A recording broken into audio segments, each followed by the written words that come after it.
Friends, coming to you live, still 9 months pregnant and change. This is Erin. This is Tom. And you're listening to another episode of Baby's First Watch List, traumatizing our future son one violent epic at a time. Absolutely. Today's movie is our first Best Picture winner. It's Ridley Scott's Gladiator. So Gladiator was released during a very special year, 2000, the millennium. We had at my house in 2000, which was 10 years before I knew you. We had a big party for New Year's Eve that year. Oh, yeah. Y2K. Y2K. Now, you would have been invited if I knew you. You would have had fun. It was actually a blast. Did I ever tell you about Pop and what he did with Y2K? Yes. However, I think that's a story that must be told. So, and he will hear this. Maybe. I mean, I put the podcast, I showed him how to do it. Right. So I don't know. But my grandpa, he made sure that he was prepared for the apocalypse. Apparently in the year 2000, there was a lot of speculation on, I don't know where. Was the internet big then? I think it had to do with computers crashing because they couldn't handle the change from 99 to 00. That's exactly what it was.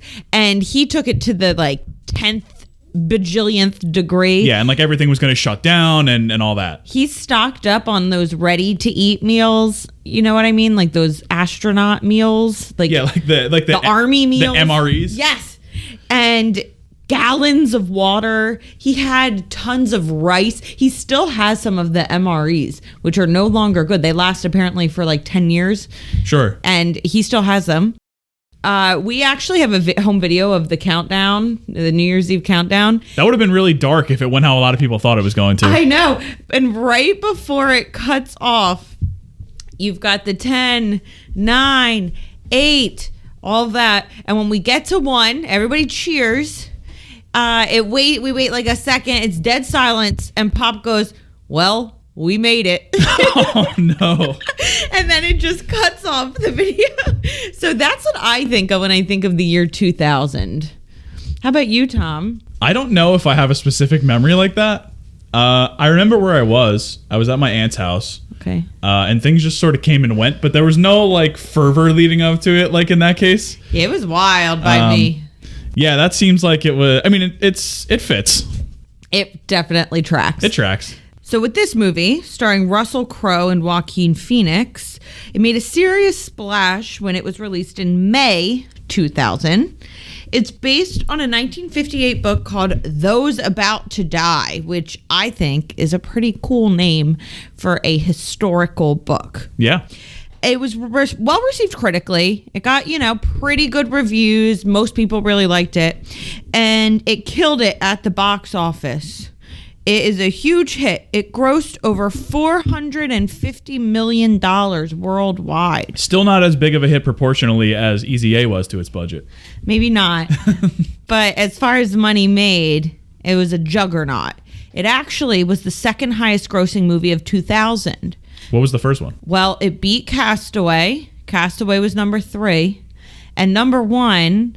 I want you to guess, although I don't know if you're going to get it. It's a sequel of a movie that came out in 1996, I think. 96? Yes. Toy Story 2 was 99, right? It's not Toy Story or anything like that. It's action-y. Action. Is it a Mission Impossible? It is. It's Mission Impossible 2. Yeah. That was number 1. And then it was Gladiator, followed by Castaway. Okay. Yeah, I've never seen any of the Mission Impossibles, which is a pretty big blind spot for me. Yeah, I've seen a couple of them. But I just figured that was around that time. This is the epitome of something we're going to be talking about later. It's like a dad movie year. Yeah. For sure. This movie also did great when it came to awards. Besides the aforementioned Best Picture victory, when it came to the Oscars, Gladiator also won for Best Actor. That's for Russell Crowe. Costume design, Best Sound, and Best Visual Effects. I guess you need that when you have people that are being decapitated 75 different ways. It's also funny looking back on this now at the visual effects win, because the CGI, from what we see now, is terrible. I mean, it certainly feels like it was made in the year 2000. Yeah, but I give it credit because this wasn't something that was done effectively at the time, and I think I forgive it because, like you said, it's 2000, and especially in that tiger fight, there was. Yeah, there was some. Yeah, it's okay. Yeah, and you know what? Honestly, with best sound too, it makes sense with all of the sword clanging sounds and stuff. And the but the punching was a little like over the top. Over the top. Yeah, very loud punching noises that felt a little Mortal Kombat-y. Oh yeah, rather than realistic. We're definitely not going to cover that. No, we're covering Mortal Kombat. Okay, next week. No, no, we'll see about that. All right, Tom. So I have a billion discussion points. So do I. But let's get into a nice summary from you. All right. So the movie opens in 180 AD. Where a Roman general named Maximus Decimus Meridius, played by Russell Crowe, leads a battle against the Germanic tribes with the goal of expanding the empire of aging Emperor Marcus Aurelius, played by Richard Harris. Also, that's a name for a baby. What? Maximus Decimus Meridius?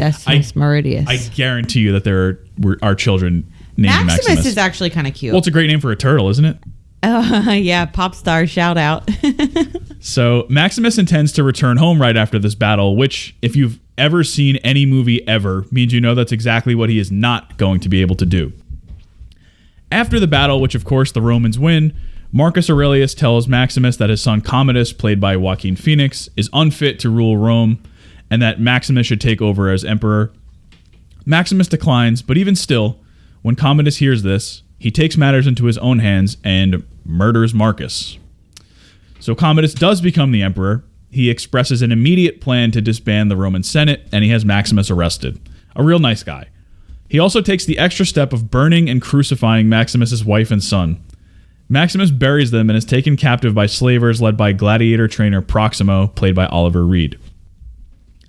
Maximus takes on a couple of fights, and it turns out, since he was, a general, he's pretty good at this stuff. Proximo tells Maximus that he was once a gladiator freed by, you guessed it, our guy Marcus Aurelius, and that Maximus should win over the crowd in order to force Commodus to set him free.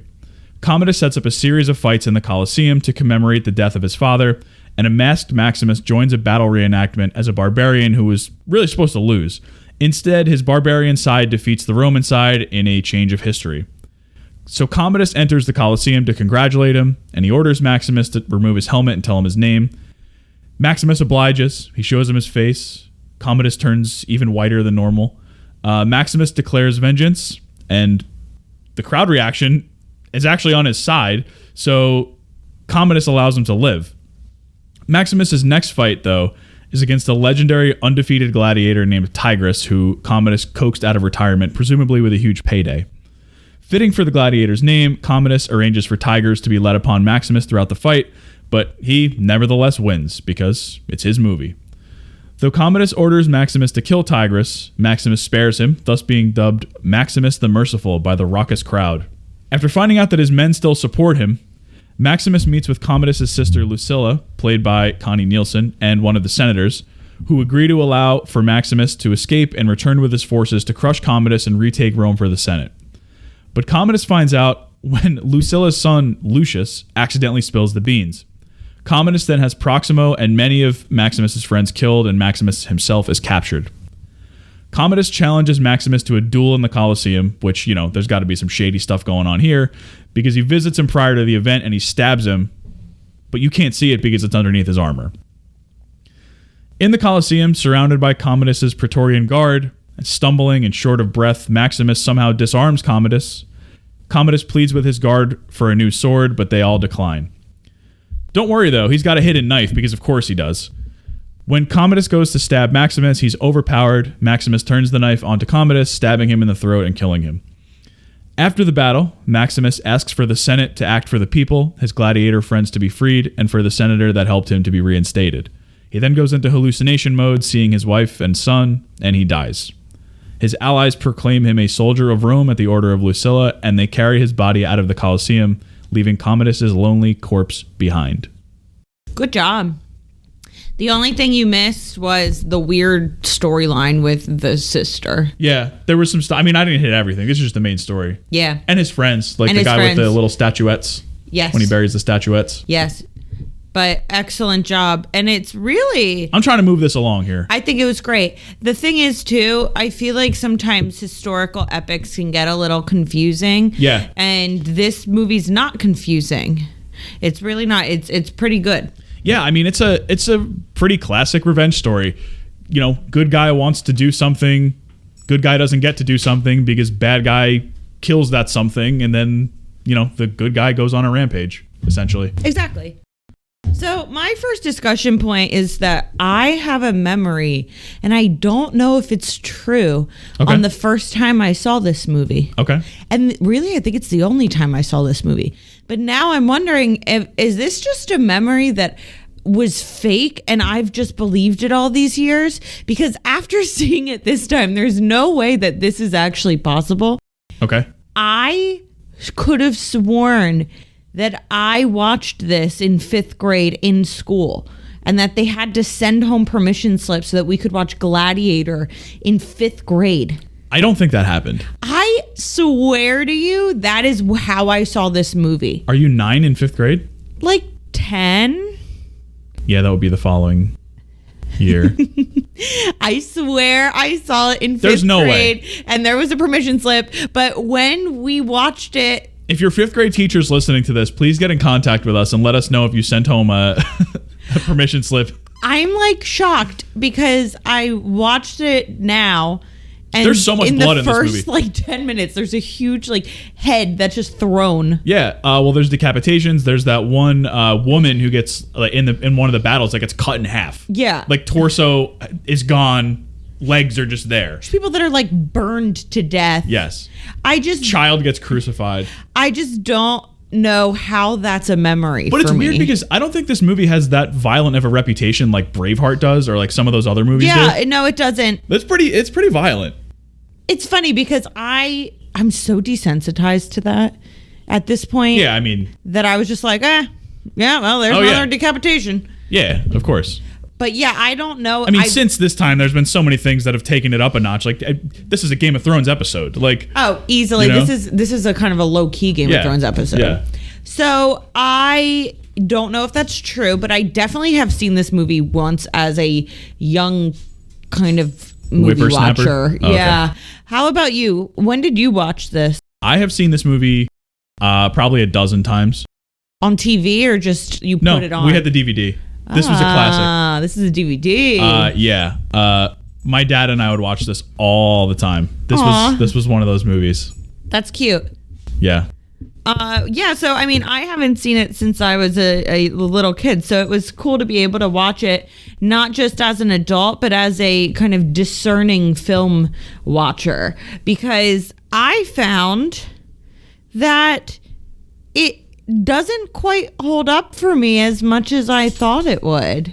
I think it's great. I know you loved it. I thought it was there were some aspects of it, not the story actually, but some of the techniques used that were really corny. And cheesy. There's a lot of slow-mo. Yeah, there's a lot of slow motion. Yeah. It's epic. It was corny. I don't know. I also found the characterization extraordinarily thin. But why do you need thick characterization? Oh, I mean, I want to find the characters likable and have personality. I find that the only character that really had any sort of interesting personality that was more than just really flat was Proximo. What about Commodus? Commodus was just kind of emo. Yeah, that's true. He was pre-emo. I liked him. I thought he was an interesting character. Emo was fun. Emo wasn't even out yet. Yeah, he was like the first, it's not a phase, Dad. Exactly. Kind of guy. And that's cool. I thought Joaquin Phoenix did a great job. But there's not much else. But that's the point of Maximus. Like, he's just supposed to be a stoic stand-in hero. And he sure was. Yeah. And that's the movie. I just personally didn't find that to be particularly intriguing. It's a classic story. It is a classic story. Okay. Classic structure. Hero's journey type stuff. No focus on really interesting stuff when it comes to the characters, though. What do you mean? Maximus was cleaving people in half. Yeah, he's a big wife guy. He is a big wife guy. Yeah. Although they never really get into the backstory about how he used to be, as they say, lovers with the Commodus's sister and Marcus's daughter. Yeah. That I want more of that. I want to know the background. Why? Because the movie's 2.5 hours long and he's cutting people in half. Why couldn't we have made it into like a little bit of a mini series? Because that wasn't the thing. That back then. Ridley Scott's not making $450 million off a miniseries either. Yeah, I guess you're right. But yeah, I thought that some of this stuff was a little dated, which, I mean, of course it is. It's 22 years on. It's a product of its time. Yeah. But at this time, it was revolutionary. Like it was, I know, which is so interesting. Yeah. You didn't get like high fantasy. This isn't like a fantasy thing because it's sort of based in history, but you know what I mean? Swords and shields and all that. You didn't really get a lot of that stuff in like a big blockbuster motion picture. Yeah. That would win Best Picture. And listen, I really liked it. Since like Spartacus. Yeah. Which sure there was I've never seen Spartacus, but I'm sure this was heavily influenced by Spartacus. I really liked this movie, don't get me wrong. I just didn't think it was necessarily Best Picture worthy. What was up this year? I don't know. Castaway and Mission Impossible 2.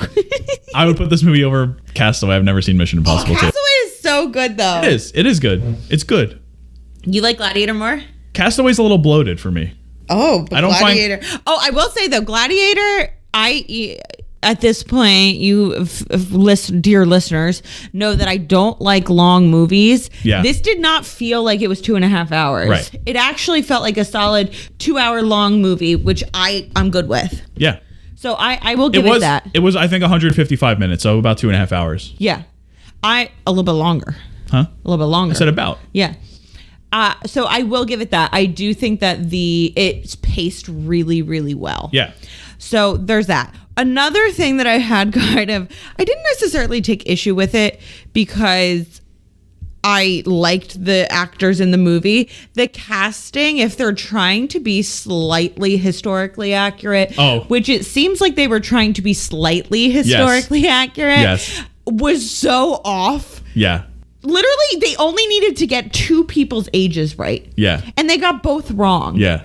So Commodus, which is the Joaquin Phoenix part, the son, he died in real life when he was 31. So he was about 31 when this movie takes place. How old was Joaquin Phoenix? He was like 25. So he's way younger. And then... the big one. Marcus Aurelius, he died when he was 58. Okay? Yes. Richard Harris at that point looked like he was 175 years old. Well, he was only like 70, but still, that's still 12 years older than he's supposed to be. Think about this, dear listener. The following year, Richard Harris played Albus Dumbledore.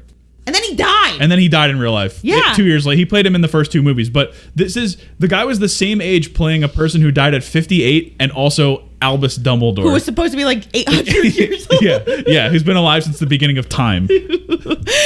I'll tell you what, he looks worse for wear in this movie. Yeah, he's going through it. So I found that to be kind of funny that we chose 2 historical characters that were like in real life pretty much only 2. Yeah. Pretty much only 2. Everybody else is based on people or whatever. But they literally got both of those ages significantly wrong. Very wrong. Yeah, I thought that was very funny. Overall, though, the casting was good, I thought. Yeah, I think all the actors were great. Oliver Reed was great. Yeah, you're an Oliver Reed head a little bit. I have never seen anything that he was in. I didn't know he existed. He died during the production of this movie. He had a heart attack in 1999 when it was being filmed, and they had to use a body double for some of his scenes. It's not the CGI that I was talking about is not really him. Like I think he was fun. Like I didn't notice that when I was younger, especially. No. If I hadn't known, I probably wouldn't have noticed. I thought he was honestly the best part of the movie, acting wise and character wise. I loved Oliver Reed in it. It's a flashy role. Yeah, it is. And I think that it's not as flashy as Commodus. No, I think that Joaquin Phoenix and Russell Crowe get all the attention, and I think deservedly so. I think. Listen, they were great too, but I think we're remiss we don't talk about Oliver Reed's performance. The big OR. Yep. You know. I have a question for you. Are you done with this? Yeah. How bad do you think the smell was for this entire movie? Like in real life? Yeah. Like during filming? No. In real, like let's say this is real. How bad do you think it smelled? I never really consider it. I think that when the palace scenes are fine. They're probably fine. I mean, they probably smells really bad. They didn't have like Glade plugins back then, so I don't know how great they actually are. What did they use? Sponsored by Glade plugins. What did they use for smells? I really don't know. I'm not a historian. I don't think they did. I mean, they probably just didn't. Especially like the slaver scenes and the Yeah. There's no way the Colosseum smelled like anything but like blood and entrails and hay. And hay, I guess.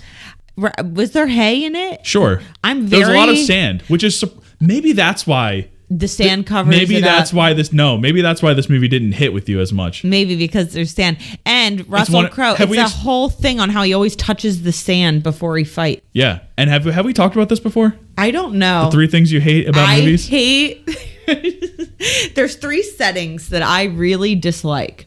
And it's when there's a lot of sand, when we're in space, and in the southwest of the United States. So this is specifically targeted at Star Wars and Breaking Bad. I can't stand those 3 settings. So if you can get me to like a movie that takes place where there's sand, space, or the Southwest, then you've done a wonderful job. I'll tell you what, that means that you like Dune. I mean, Dune was fine. Yeah, but that's better than what I would have expected from you. Yeah. Given that it has 2 of your least favorite things. I'm being proven wrong weekly, because monthly, whatever, because I've seen a lot of good movies over the past few years, pandemic on, and some of those take place in New Mexico. Some of those take place on Jupiter. Okay. I haven't seen a Jupiter movie yet, but Jupiter Ascending, is that that's a movie. The character's name. No, that's a movie. I mean, maybe Jupiter's the character's name. Yeah, I don't know. But I don't know. I don't like those 3 settings. So maybe you're right. Maybe the sand made me a little more jaded towards Gladiator. I'm going to go with that. I like the movie. No, I know that. But yeah, I'm not a big sand fan. So moving on. Russell Crowe was the biggest star in the world at this time, I feel like. Yeah, this was pre him throwing the phone at somebody. Remember that? Yeah, it was also pre him thinking that he could bring everyone back from into theaters when he did that movie during the pandemic. Oh, yeah, that movie. Which was like a road rage movie or whatever. Who even knows? I forget what it was called. Anyway, nobody came to see it. At this time, I thought that it was this and then A Beautiful Mind that he was nominated for. Yeah. 99, he was nominated for The Insider as well. Three consecutive years he was nominated for Best Actor. That's pretty impressive. Yeah. Yeah. I mean, not somebody that I think would come to mind if you said, hey, this person was nominated for 3 consecutive Academy Awards. I would not have considered him. Yeah. I feel like Meryl is always nominated. Yeah. But no, I didn't know that. This is probably his biggest. By far. Yeah, I mean, people know A Beautiful Mind, but I think it gets a little dunked on. Filmed in New nowadays. Jersey. Yeah. Oh, yeah, we'll have to watch that one. Yeah. Again, I saw it back in the day. So I have found an article from 2015 of actors that have not been nominated 3 consecutive times for Academy Awards. Bradley Cooper was the 10th. Oh, interesting. When he was nominated for American Sniper. So he was nominated for Silver Linings Playbook, American Hustle, and American Sniper back to back to back. Wow, Bradley Cooper is. It's so interesting you say that. I just saw an article about an interview that he did. He was on how Jason Bateman and Sean Hayes and somebody they have this podcast. Yes, and he was on it, and he wasn't complaining. He was retelling a story about how someone famous, who he didn't name, said to him, he was with a female friend that's also a famous actress. Yeah. And the person said oh my God, can you believe it? She's only been nominated 3 times and you've been nominated 7. Oh, I did. Yes. Or something like that. Yes. And I was like, he was not nominated 7 times. Yeah. But he's produced some stuff too. Well, and he directed A Star is Born. Right. Which I do not really like, but that's okay. And then he was nominated for American Sniper, American Hustle, Silver Linings Playbook, Star is Born. Anything else for acting? I don't know. I don't think not Wet Hot American Summer. No, he should have been though. The Hangover 3. He maybe. said I think 0 words in that movie. So there's some other people that have. I mean, if counting, I was just looking at Best Actor, acting nominations for men, but there's also a ton of women too. Like Bette Davis was nominated 5 consecutive years. Thelma Ritter got 4 in a row nominations. Elizabeth Taylor. Then, for the men, there's Brando, Pacino, Gregory Peck, Jack Nicholson, Meryl, William Hurt, Glenn Close. Poor Glenn Close still hasn't won. Renee Zellweger. Oh, wow. But these are counting supporting noms too. I count that. Yeah, me too. But Bradley Cooper's includes supporting as well. Yeah. But yeah, Russell Crowe, baby. Russell all Crowe, leads. All leads. Actor. Has he been nominated since? I don't think so. I don't think so. For The Nice Guys, maybe. That was a good movie. Yeah. So I mean, he was on fire at this time. Like, honestly, like few actors we've ever seen. Wow. Which you would never think if you paid any attention to Hollywood in 2022. Well, it's funny because I think that this was sort of Joaquin Phoenix's breakout. Absolutely. Right? And he now is seen as one of the best actors. Yeah. Although he's a little method, right? Like. And in this? No, in everything. Yeah, of course. Remember that interview when he's like, is there a frog in my hair? Who was that with? I don't know, but he was doing that weird thing with Casey Affleck. It was that almost fake documentary on him or something. Yes. And he had this bizarre interview on the red carpet where he's like, do you see the frog in my hair? Yes. So I don't know. Joaquin Phoenix, is he a fave of mine? Probably not. Joker really tainted it. Joker sucked. I did not like Joker very much. You could say sucked. Especially when referring to Joker. Although I will say, I am very much going to look forward to the sequel if the rumors are true that they're making it into a musical. With Lady Gaga? With Lady Gaga. As Harley Quinn? I can't even begin. Yeah, I'm 100% in on that. I'm totally in. It's so funny. And it's Todd Phillips, you won me back. You've won me over. And it's going to make people so mad. Well, I saw something that was a tweet that was like, everyone who loved the first Joker is going to hate this, and everyone who hated the first Joker is going to love this. It's so true. It's going to totally flip the audience. The second I read that, I said, you guys pulled me back in. I'm going to see this movie. Yeah. Joker's actually one of my lowest rated movies on Letterboxd. I truly did not like that movie. I gave it like a 1.5. I was so mad about it. I thought it was super lame. Not a fan. And we guessed the twist like immediately. Yeah, not a big fan. Todd Phillips should have just... While we're talking about Joaquin Phoenix in this movie, though, can we just talk about his fire outfit in the final scene, the all white? That's really nice. He's wearing like an all white armor with like a gold... was he wearing like a gold crown? I don't know, but he had almost like a scene. It looked like a scene carved out of marble on his breastplate. It was amazing. Yeah. So costume design, fire. Yeah. I mean, my guy knows that if he's going out in front of a crowd, he's got to look good. Man, I wish we wouldn't have already been married because you could have worn that. Oh my god. That would have been amazing. Maybe if we renew our vows in Rome or something. Okay, that deal. It's a deal. It's a total deal. So speaking of Rome, we reached out to one of our good friends who we would consider a Roman scholar because I don't know anything about ancient Rome and he knows a lot. I mean, that's not how I would characterize Mark as a dad who's not yet a father. Okay, yeah. And I guess they kind of are into history, so. Dads? Yeah. Oh, yeah. This should have been a Father's Day episode. Yeah. But, well, we'll learn. Next year, maybe. We'll just rerun it. He gave us some fun facts, and I'm going to turn that first fun fact into a question for you. Okay. Let's see. So... he told me that there was going to be a scene where Maximus was shown on a billboard. I read about this. To show how popular he was with the people. But they cut it because it felt too fake and gimmicky. But apparently it would have been historically accurate for a popular gladiator to like be sponsored by brands or whatever. So my question to you is, if Maximus was around today, what brands do you think he would have done ads for? Crypto. Okay, you think he'd be a crypto guy? You think... I was not given this question beforehand. like the third brand of crypto, like not Bitcoin, like not Dogecoin, whatever, crypto.com or something. Right. Yeah. That's it? I mean, he'd be exclusively a crypto guy? No, I think would he do like Subway? Doritos? Okay, well, if we're going with like brands, I feel like he would do like Rockstar Energy. Okay. Bang energy? No, my God. Shout out John Wilson. Yeah, he would definitely do an energy drink, but they would do it sort of like how, you know how now they're doing, like all these fast food restaurants are doing things with famous people and then they're like having their own meal, like the Sweetie meal for whatever. Travis Scott. And Travis Scott, and then you've got... He would do McDonald's, you're saying?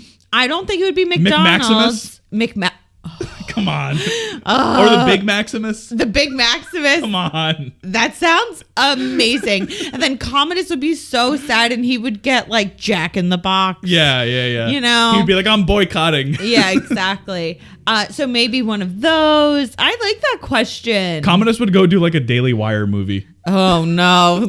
Oh, good. What do you think? Did you think of anything else that he would maybe be sponsored by?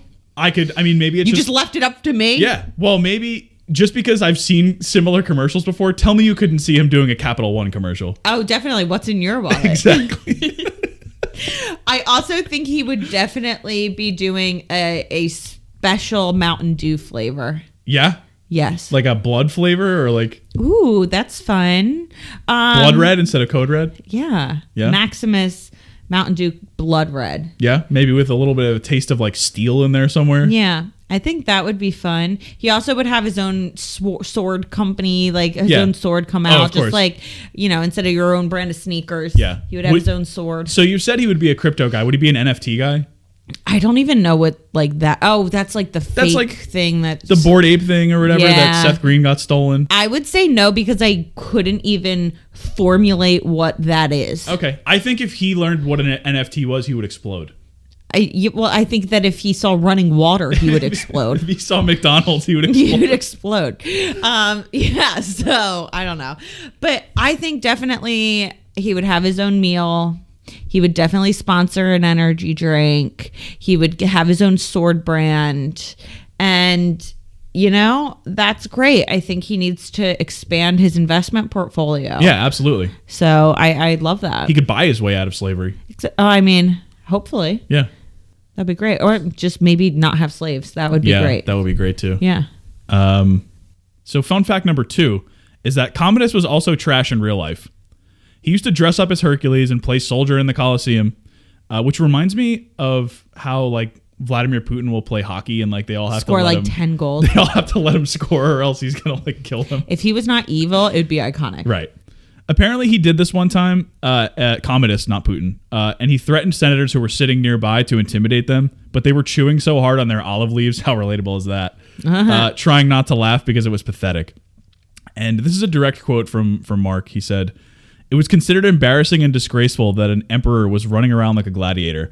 I imagine it would be a similar feeling to what we would feel today if, I don't know, a politician were to appear in costume on a singing competition on TV."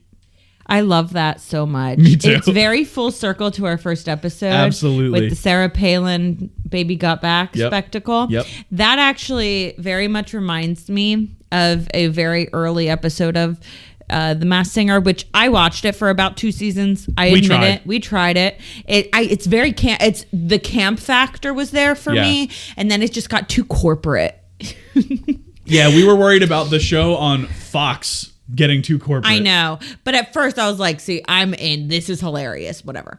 So there's an episode where the pineapple is singing, and the pineapple has a pineapple head and a Hawaiian shirt. This was like season 1 or 2, Might have right? been season. It's gotta have been. Yeah. I've only seen maybe the first 3. Yeah. Okay. So pineapple. And so pineapple singing. He's got this Hawaiian shirt on. And do you remember what he was singing? I don't. And Jenny McCarthy makes her guess on who it is. And she says, I think it's Barack Obama because he was wearing a Hawaiian shirt. Do you know what he was singing? What was he singing? I Will Survive. Okay. So you've got that. No, it was not Barack Obama, who is very much too classy to be doing this and understands the seriousness of his oath of office. Whatever. Wait, before you reveal. Yeah. I'm looking at the pineapple right now. He's got sunglasses. Yeah. He's got a full beaming smile with teeth. He's got a parrot on his shoulder. He's got a 6-pack of abs. And Jenny McCarthy said this was Barack Obama. She did. And it was not. It was, in fact, Tommy Chong. Yes, of Cheech and Chong and That 70s Show fame. Cheech and Chong was also on a season of Dancing with the Stars. His big breakout Cheech and Chong or Tommy Chong? No, Tommy Chong was. Oh, you said Cheech and Chong. Oh, no, just like Tommy. They were together? No, Who just was the Tommy pro? Chong. And his big breakout song was, I think, Drop It Like It's Hot. That sounds right. That he danced to. Him and Snoop, I'm sure, get along. So, yeah. So I agree. I think that it would be similar, akin to a politician doing The Masked Singer. Yeah. So those were our two big fun facts from our Roman history historian. I love that. Do you have another question or I discussion just have point? Two little ones. Okay. So one is the music. The music was great. It's Hans Zimmer and someone else, a woman that I know. He co-writes with her people a lot of times. Yeah. I think with her. And it was great. And then a few years later, Pirates of the Caribbean came out, which was not by Hans Zimmer. And I swear to you, Pirates of the Caribbean totally copied Gladiator. Well, Pirates of the Caribbean, the guy who did the first score, his name was Klaus Badelt. Sure. He is a big Hans Zimmer collaborator, so it makes sense. I swear to you, it's very, very similar. Yeah, he went to like his, I don't know if Hans Zimmer has like a legit school or if it's just something that's called like the School of Hans Zimmer. Yeah, but Trump University. Exactly. He is very, very heavily involved with Hans Zimmer, so that makes perfect sense. So maybe he wasn't ripping him off. Maybe it was just, Well, what I think happened was, so Hans Zimmer did Pirates 2 through 4. Yeah. I think Hans was like, listen, I'm busy doing whatever I got to do, making, music for every single movie that's ever existed. Klaus, you go ahead and do this one because I don't know how this one's going to do. Smash hit. Hans is like, all right, get out of here. His name's Hans. Hans? It's not Han.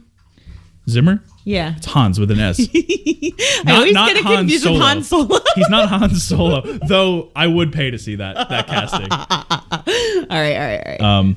So I think it just has something to do with that little connection there. And then he was like, all right, my guy, you studied my Gladiator soundtrack. You used it for that one, but get out and let the big boy all right, I'm down for that. My other things that I want to talk about, I don't really want to talk about it. There's they tried to be kind of historically accurate, and it was not super successful in that way. A bunch of the historians quit. During the making of the movie. Yeah. And there's a ton of anachronisms, which if you don't know what that means, it's sort of like that scene in Game of Thrones where the Starbucks coffee cup was seen. Yes. It's when you have something in a movie that is just not, it wasn't invented yet, it wasn't made yet for what the time period would have shown. I think the Wikipedia page has an entire section of anachronisms. They do, and it's like, oh, they wouldn't have worn purple. So do they really matter to you?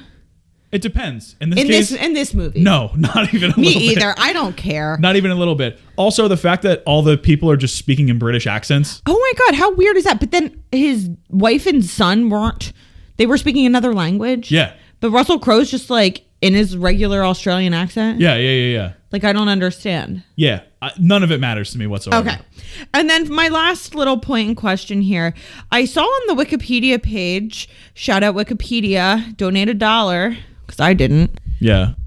That Ridley Scott, as of a year and a half ago, January 2021, announced that he's writing a sequel, which he's going to start to really focus in on after he finishes his Napoleon biopic, starring Joaquin Phoenix. Because of course. So my question to you is, what would you want to see? Would you want to see a sequel? And what would you want to see? We're seeing movies like Top Gun that get sequels way later and are successful. Scream had a very successful reboot. Would you want a sequel for Gladiator? And what would it be? So there's actually a long line of developments from the time the movie came out to talk about what a sequel would be. So they were talking about, again, I'm just getting this straight from Wikipedia, Lucilla's son Lucius looking for his biological father 15 years later. There was also that's cool.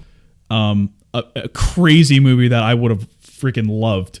There was in 2006 they talked about how Russell Crowe wanted to do a fantasy element where they brought Maximus back to life and he had to go through and kill a bunch of people again. Why not? Yeah, absolutely, just bring him back. And so there's a singer, Nick Cave, who is like famous. He does like the Peaky Blinders. He does a lot of Peaky Blinders. He stuff. had 2 sons die. Yeah. Very sad. Yep. Also, he was actually going to write the script for the sequel. Interesting. Back in like the mid 2000s. He described it as a deities versus deity versus humanity story. The premise was Maximus was in purgatory. He was sent to Earth, tasked with stopping the momentum of Christianity by killing Jesus Christ and his disciples, as their movement was gradually siphoning off the power and vitality of the ancient pagan gods. During his tasked mission, Maximus is tricked into murdering his own son, which I thought his son died. Yeah. So he's then cursed to live forever. And the script included him fighting amongst the Crusades, World War II, and the Vietnam War. This is very Bill and Ted's Excellent Adventure. And the ending reveals that today he works at the Pentagon. I'm kind of, and you know what would make it even better? If it led into like White House Down and all, or whatever those movies yes, are. But also, no, it's Gerard Butler. Yeah. Who's like yeah. But also, if it was a musical. Yes. Which, if it was Nick Cave, maybe it would have been. Yeah. I mean, unfortunately, it was rejected and scrapped. Where's that script? Find that script online. It also reminds me of Assassin's Creed, the video games, because he's like, oh, his ancestor was in, he's a pirate, and then he was in ancient Rome, and he was hanging out with Da Vinci and all this stuff. It's literally Bill and Ted's Excellent Adventure mixed with Forrest Gump. Yeah, there you go. Mixed with 300. Yeah. So apparently, the person that Scott or has rumored to be involved in the sequel, which yes, I would see if this person was in it, is Chris Hemsworth. Oh yeah. Thor it up, baby. I would see it. Yeah. I mean, I'm not going to go into it being like, oh my God, I have to see Gladiator 2. But if... Electric Boogaloo. Yeah, exactly. But if Chris Hemsworth's in it, I will at least consider giving it a shot. But I think I would see it. At least on demand. Yeah. Cool. Rent or free? Wait till it gets on HBOMax, I guess. Exactly. Because Ridley Scott, you never know. You just never know. He thinks he's the bomb.com. And he's got good. Some great he's stuff. got some great hits. Yeah. But, dude, like, chill. Yeah. All right. What other points or questions do you have? I'm done. So I've talked about the music. Okay, so I just have a comment here. This has to be the movie where the main character's name is spoken the most times. Oh, I knew that was going to be your comment. They chanted his name for like a half hour straight. Yeah. Has to be. I can't even think of anyone that would even come close. No, there's no even competition here. No, it's just Maximus. 850 times. For like a third of the movie. The reason why the movie's 2.5 hours long. Yes. And would I cut a single one? Absolutely not. Absolutely not. So this movie also has I think it has a very high level of iconic quotes. Yeah. There's like 4 in this movie that get quoted constantly. There's like the one about what's the catchphrase for the movie? The tagline, it's like what we do in life echoes in eternity or something like that. Yeah, the only one I care about is the "Are you not entertained?" Which is the classic. And it's the meme of Joaquin Phoenix doing the thumbs down. Thumbs up. Those and are thumbs down. those are biggies. Yeah. I mean, there's also the when he says his name, that whole scene. It's kind of the Inigo Montoya vibe. Yes. Yeah. Yes. Maximus is Inigo Montoya reincarnate. Exactly. Maybe it is a sequel, a Princess Bride sequel. Yeah, I mean, there's a whole lot of similarities between those two characters. It's true. So, all right. So those were just some comments I had. Also, the eyebrows guy. Yeah, I didn't write anything down for this. There's a guy with just weird eyebrows. There's a guy. If you look up Gladiator eyebrows guy, you'll see what I'm talking about. I don't really have anything to say about him, but yeah. I just wrote down eyebrows guy with 4 question marks. There's just nothing to say. It just is. So I think, okay, so here's going to be another little bit of a discussion before we get to our dad movie stuff. Okay. So you love movies that end in contests? I do. Or tournaments or whatever. I do. I love it. Bring it on. Pitch Perfect, Warrior. Bloodsport. Give me them. Do you consider the fight between Maximus and Commodus at the end to fit in this category? I don't. Okay. Because I would if it was a gladiator competition where the winner of the whole thing like became emperor or something. Exactly. and Commodus was the final boss. Do you not know that this is the entire concept of Mortal Kombat? No, I don't know Mortal Kombat. I'm not a video game Chalk person. up Mortal Kombat on the list of movies that all right. But no, I don't consider it that. I do. For the record, I'm talking 90s Mortal Kombat. The one that came out last year was like, okay, but there's no tournament in that one, I don't think. There needs to be a tournament for me to be interested in anything to do with that. But no, I don't think I would consider it part of my tournament fan clubness. I really liked the end. I thought that them fighting at the end is a very classic trope that worked really well with the genre of being a historical epic, whatever. But no, it's unfortunately not the same as Bring It On. It's not the same as Miss Congeniality. Yeah, the stakes aren't as high. They're not. They're just not. Go Toros, go Clovers. It's just one guy and his family. Yeah, right. So here's another question I have for you. Would you rather have Russell Crowe's career or Joaquin Phoenix's career? Well, it depends. Both of these people have had ups and downs. You know what? I am going to probably go with Russell Crowe. Okay. Because at this point, he's just having fun. Is he having fun? I don't know if he's having fun. Isn't he in the new Thor one? Is he? Oh, well, that's when Hemsworth talked to him about the. There you go. Apparently about. So I think that at this point, I know we tried with the. Wait, is he in Thor? I thought so. Christian Bale is. He's like big. Christian Bale? Yeah. No. I think Russell Crowe is in Thor. Okay. And he's like he's eating and enjoying life. Okay, good. Which honestly is my current state of I can affairs. tell you that Joaquin Phoenix does not feel like he's enjoying life. Joaquin Phoenix seems like he's absolutely miserable. He also went through some bad stuff with River and everything. I know he did. Listen, that wasn't the question. No, I know. It's whose career you'd rather have. I know. He literally hates his life when he has to do press. Wait a minute. What's my favorite Joaquin Phoenix moment? Is it that he literally was really good and You Were Never Really Here? No. So, okay, well, this one he was in You Were Never Really Here, which is an amazing movie. Yes. That he totally could have won an Oscar for. 100%. And he just refused to do press. Yes. So he wasn't nominated for anything. So nobody saw it. Nobody saw it. No, it didn't do anything. And then I think he got mad. It was like 2014, or no, it was like 2017 or 18. It was a great movie. And that's what made him do Joker. I feel like that's what made him do Joker and be like, all right, well then, screw you, I'm going to win the Oscar. And he did. It was a similar character, but it was not as cringy. Not as good. It was better. You Were Never Really Here's character was way better. Was not as cringy. And I think that he did it because he was just like, okay, well, I'm going to do this stupid Joker movie and win the Oscar because I should have gotten it a couple years ago, but I wouldn't do Entertainment Weekly's interview. No. Right, what is your favorite Joaquin Phoenix My favorite Joaquin Phoenix moment was at the Oscars a couple of years ago. No!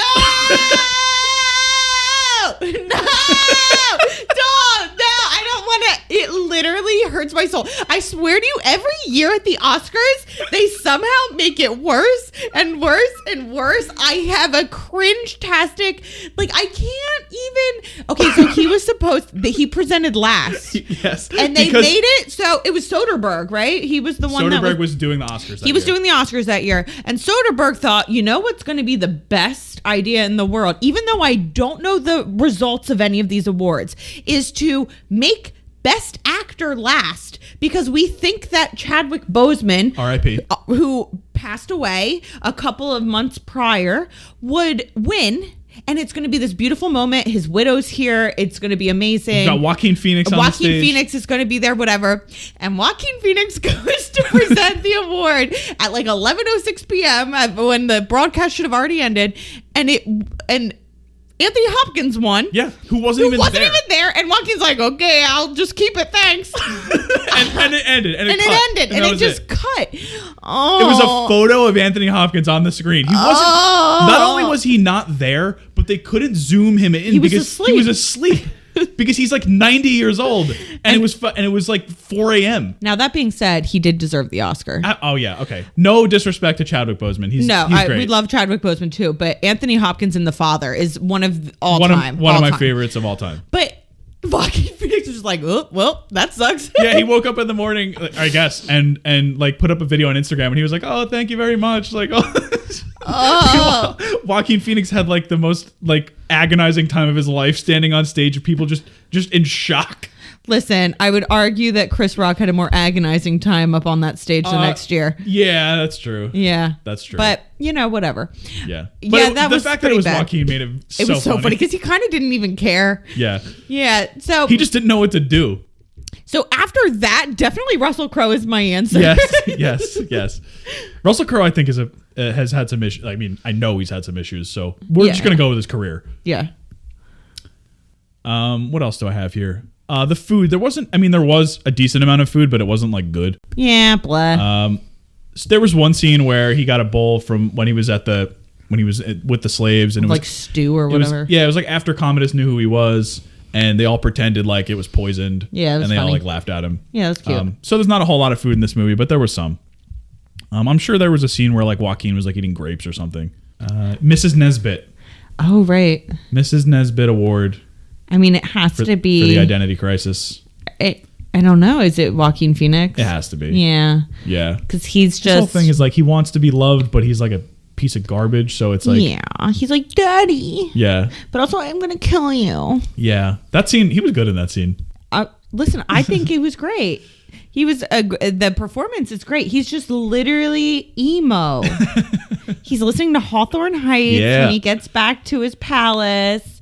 He's growing his hair out to do this big swoop. Got some eyeliner. This isn't quite emo, but he definitely listened to Last Resort by Papa Roach. Yeah, that is not quite emo, but it's close. Yeah. He has the sweater or the hoodies that have the little spot for your thumbs. Oh, absolutely. And he's definitely got some like diamond studs on there too. Oh. Not real. Well, maybe for him they were real diamonds. Oh, definitely real. Yeah. So I'm gonna go with emo Commodus. Okay. I mean, I don't see anybody else it really could be. No. Because everybody else died. Yeah. So not many choices. I mean, Marcus Aurelius has a little bit of a crisis in the beginning, but meh. It's not nearly what his son's been through. No. And at least he admitted and also, Commodus wants to date his sister. So yeah, that's a crisis. That is a crisis that's a big right time there. crisis. Yeah, we didn't really talk about that at all. We don't need to talk about that. That is so weird. Yeah. So we're going to go to our, I guess, second to last question. Okay. Which is not really a question. It's more of a discussion. Can you describe what a dad movie is? Yeah. So you all know what a dad movie is, but we're going to try to put it into words. It's sort of like you know it when you see it. Gladiator is a dad movie. Gladiator is a dad movie. A dad movie typically is going to be a film with some violence, but not a ton. Yeah. Traditionally. It's going to have pretty much no female characters of any importance. Come on, you know I'm right. Actually, I have one for you that is going to be in my honorable mentions that goes against that. Okay. It either has a historical element, a sports element, or preferably both. Or a mob element. We're down for that too. Yes.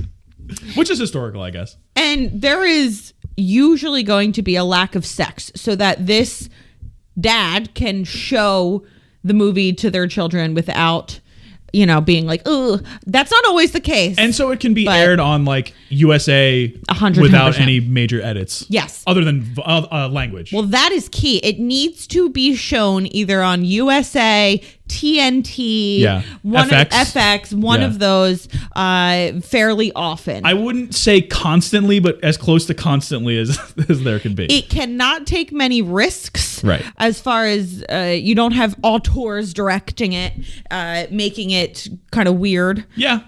It's going to be pretty straightforward. Would you count Francis Ford Coppola as an auteur? I would, but The Godfather's a very straightforward movie. There are exceptions. And yeah, it can't be very confusing. Yeah, I think those all fit. I don't know if there's an exact definition, but I think all of those things for the most part fit with maybe one or two exceptions. Yeah. So we are going to give you our separately. Yeah. And I'm sure we're going to have a ton of overlap. Our honorable mentions and then each of our top 5 dad movies. Mm-hmm. So why don't we start with honorable mentions? Sure. So for the honorable mentions, these are ones that I consider overall dad movies. My top 5 are my dad's dad movies. Mine are to me mostly my dad's. And then one, just a general dad that I don't know if it's one of my dad's top 5, but. So my also considered, my honorable mentions, we have Lincoln. Yes. Which is just so boring. So my dad has seen 2 movies in theaters. 1 movie in theaters since the new millennium, since Y2K. We're going to circle back here. And it was Lincoln. Guess what? It was Lincoln. Yeah. And the one before that was Titanic. Right. So he will only see a movie, I guess, if it's really worth like your dollar to minute. Yeah. Both those movies are endless. Yeah. Cameron and Spielberg. Okay. I went a little off the board. I said The Patriot. Okay. No, I could see that. It's in the Braveheart kind of vibe. Braveheart's on my honorable mentions. I do understand that some dads may not like it because it has 0 historical accuracy. Yeah. So that one. But apparently neither does Gladiator. There you go. So Caddyshack. That's a great one. And I think that goes along with the dad movie category of movies that your dad watches with you that are from the 70s and 80s and are comedies that he didn't realize has boobs in it and is like way raunchier than he remembered. Yeah. Which that's a whole category. Which is like just Rodney Dangerfield movies. 110%. Miracle. Yeah. All those like classic sports movies. Yep. You got it. Hoosiers, all that stuff. Yeah. You get the Tom Hanks contingent. Yes. You got your Forrest Gump. Yep. Your Castaway. Yep. Your Captain Phillips. Which is a newer one. Yeah. Your Bridge of Spies. And another newer one. He'll even say he likes A League of Their Own, even though there are. That's on my honorable mention. That's the one I was talking about with female characters. The only reason is because Tom Hanks is the star. Absolutely. That is the only reason. I know Absolutely. Gina Davis, but he's the breakout there. This is a Gina Davis. This is a pro Gina Davis podcast. Always. You go with your Top Gun. Yeah. You have your Shawshank Redemption. Yep. Which for the more literary dads. Shawshank you could arguably put in the top 5 as well. You absolutely could. I put your Goodfellas, Godfather, Mob, Yes. whatever mob movie you want. Yes. I have Bronx Tale, Casino. Yeah, all any those of movies. those. Heat, whatever. Yeah. You have your random comedy that you didn't even think anyone saw. Midnight Run. In this case, for my dad, it's Daddy's Home 2. Okay. Which we watch every Christmas. It's awful. And I have the John Adams miniseries that Paul Giamatti was in because your dad forgot it wasn't a movie. What about The Fighter? Oh, that's a good one. The Fighter is a great one. The Fighter's a great one. And then, he saw the other ones that David O. Russell did, not as good. Yeah, didn't like Silver Linings Playbook or Joy. No, I didn't see Joy. Actually, I watched Joy with my parents. Oh, really? Yeah. American Hustle was him, right? Yes, right. And then you know what? I didn't even think of The Departed. Yeah. That one would be in there too. I think Scorsese, period. Any De Niro or Pacino, Scorsese. Although I will Raging say, Bull. I watched Raging Bull with my dad. Did not hit. Really? He didn't like it. My dad loves Raging Bull. No, my dad did not like it as much. Yeah. He was like, and then you got your more modern ones. I picked 2 from just a couple years ago. Ford v Ferrari. Which Ford v Ferrari was the one that we did we see it in theaters? No. Yes. We saw 1917 in theaters. Yes, but when we watched Ford v Ferrari, it was the first dad movie that we saw crystallized before our eyes, and we were like, I'm currently watching a dad movie. Yeah. And that was what made us like sort of think about these types of movies for the first time. So yeah, I'll do Ford v Ferrari. You got your 1917 and then Green Book. Yeah. Green Book. There's also movies like Interstellar, which like if your dad's a little bit into like longer movies, I feel like there's enough there where it's like cool, but it's like it's Matthew McConaughey. Yeah. So it's there are. Did you say Saving Private Ryan? That's in my top 5. Oh, okay, that's fair. Dunkirk. Dunkirk's a good one. Is a growing one, I think. My dad didn't like that one. I don't think either. Okay, I don't think my dad saw it. So maybe not Dunkirk. The Usual Suspects. Oh, that's a good one. Yeah, I would say anything like from the 90s that has a bunch of like B-level stars in it too. Yeah. Shout out Stephen Baldwin.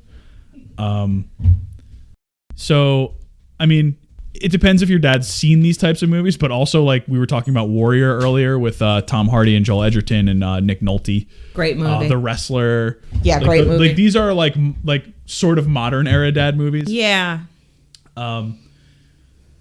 So let's go to our top 5s. Okay. So I'll start with my top 5, I guess. Do it. Because you basically hit most of my honorable mentions. Great. So I'm going to go in no particular order here. I'm going to go with... I packaged The Godfather 1 and 2 into one. That's fine. Because my dad will watch the entire chronological trilogy when it's on whatever. Sure. that goes on. Gladiator is a top 5. Okay. Jaws is a top 5 for me. Okay. Rocky, of course. But I feel like there's 2 separate dads for the Rocky series. And Rocky 4. There's Rocky and Rocky 4. Yeah. 3 and 4. Yeah. Dad. And finally, this one is a little off the board, but this is specifically to my dad. Yeah. Meet the Parents. I like that. You get your old De Niro. It's a comedy. Ben Stiller is that whole kind of. I like it. I think that's a good one. A little off the board. Yeah. Excellent. My top 5 dad movies. Number 1 is Rocky. Yeah. Rocky 1. Yeah. And it's funny because after I made my list, I texted my family group and I was like, all right, dad movies go. My dad, Rocky, ! Right. So that one counts. Saving Private Ryan, because at least our dads have older people that they know in their life that were either like there that died, but you know, whatever. That so they have a connection to that first scene and how people they said it was the most realistic opening scene, war scene, whatever. So that I know it's violent, but Saving Private Ryan they love. I think Platoon is another honorable mention because like the Black Hawk Down, like those types of war movies. Yep. Rudy. Yeah.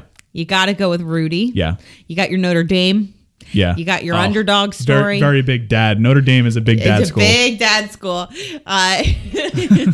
Although I will say, if anyone is going to challenge Gladiator for a name being said more times in a movie, Rudy. Yeah. It's close. I just think that Gladiator's longer, so there's probably you're probably right. We have this one's a little bit off the board, but it's very, very much was shown to me as one of the best movies ever made. Brian's Song. Yeah. I've never seen it, but I know of it. It's from 1971, and I thought it was, it's kind of like love story where it's this 70s movie that did so well at the Oscars and all this stuff. No, Brian's Song was an ABC movie of the week. Yeah. It's a TV movie. Yeah. And I watched it very, very young, which it's a football movie and it's sad. And it's like Brian Piccolo dies of cancer or whatever. It's very sad. But my dad freaking loves Brian's Song. That was your 4th one? Yeah. So I have something that we're going to, after this, is going to transition into an actor we totally forgot about. Go ahead. And then my last one, I go with a comedy because you kind of have to, right? Yeah. And that's going to be Monty Python and the Holy Grail. Yeah, that's a good one. Yeah. And that I love Monty Python. So yeah, that's my top 5. What about Philadelphia? My dad loves Philadelphia. Which then we didn't even talk about any Denzel Washington movies. I know. I was going to put Training Day as a possible dad movie as well. Yeah. But Philadelphia, I actually was going to say Philadelphia too. Yeah. And one of my Tom Hanks honorable mentions. And I think that's Denzel in that movie is so good. Yeah. I know that Tom Hanks won the Oscar for it and he's the big whatever role. Denzel kills it in Philadelphia. And obviously Denzel kills it in everything. Of course. And it has a Bruce Springsteen theme song. Fair. And that makes it into the Dad Hall of Fame. That's just like The Wrestler. Yeah. Uh-huh. Yeah, so those are our honorable mentions, our top 5s. Let us know, please, if you have any dad. I'm sure there's a million that we missed. What is your dad's dad movie? Yeah. And do you know what's kind of a really interesting, random, off-the-board dad movie for my dad? Rocky Horror Picture Show. Okay. My dad loves Rocky Horror Picture Show. Yeah. We don't want to get into the movies that my dad loves. We're going to be talking Gotti all day. No, my dad actually hates Gotti, but I'm sure he's seen it more than anyone on the face of the earth. Yeah, he's single-handedly giving John Travolta his Gotti checks. Yeah. We're talking about the Movie Pass Gotti from 2018 or whatever. Yes. Not the Gotti. I think that was Robert De Niro. No. We're talking. I think the 90s. We're talking John Travolta Gotti. Yes. The Irishman, I think, is just a little bit too long to be a proper dad movie. I agree. So those are ours. Let us know what yours are. And now we're just going to go to our final question. Does Gladiator go on baby's first watch list and when? Yeah, of course it does. Kindergarten? Okay. No. You know what? It depends again on things like maturity of the kid, whatever. But we can always take that into consideration. That's assumed. Seriously, middle school? That's about when I watched it. Yeah. That's when I watched it, apparently. Yeah. It didn't ruin my brain, I don't think. I mean, it ruined mine a little, but not too bad. Yeah. I feel like other movies have ruined my brain more than this one. Oh, me too. I have You know what? What I will say is this. I have had multiple times when I have either started reading a book or watched a movie and I was in middle or high school and I had to say in the middle of it, you know what? I shouldn't be watching this and have to like self-regulate and turn it off. Gladiator was not one of those movies. I feel like I could watch it. No problem. Yeah, I agree with that. This is going to be evidence of poor parenting later on when we show our kid Gladiator when he's like 8. No.